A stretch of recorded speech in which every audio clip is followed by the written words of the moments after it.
السلام علیکم۔ ملک بھر میں مونسون بارشوں کا آغاز، آسمان سے برستی بوندوں نے ساون کا مزہ دوبالا کر دیا۔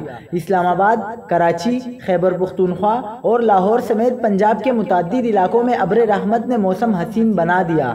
کراچی میں مونسون کی پہلی بارش کے ساتھ ہی بجلی کا نظام درہم برہم ہو گیا۔ کراچی میں مونسون کا پہلا اسپیل کب تک رہے گا؟ محکمہ موسمیات نے اعلان کر دیا۔ آج کی ویڈیو میں تمام تفصیلات شیئر کریں گے۔ سب سے پہلے آپ سے درخواست ہے کہ ہمارے یوٹیوب چینل کو سبسکرائب کر لیجئے اور ساتھ ہی گھنٹی کے نشان پر کلک کر لیں۔ آپ کو بتاتے چلیں کہ کراچی، ایبٹ آباد، گلیات اور مانسیرہ میں بادلوں نے خوب رنگ جمایا۔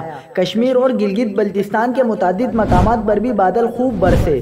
تیز بارش کے بعد نشیبی علاقے زیراب آ گئے۔ سندھ میں بھی شدید گرمی کے بعد بادلوں نے دستک دے دی۔ کراچی میں بارش سے موسم سہانا ہو گیا۔ آسمان پر چھائے بادلوں اور ہواؤں نے موسم کو دلفریب بنا دیا۔ محکمہ موسمیات کا کہنا ہے کہ کراچی میں مونسون بارشوں کے پہلے اسپیل کا آغاز ہو گیا ہے۔ آج رات کو تیز بارش متوقع ہے، جبکہ بارشوں کا موجودہ سلسلہ 16 جولائی تک رہنے کا امکان ہے۔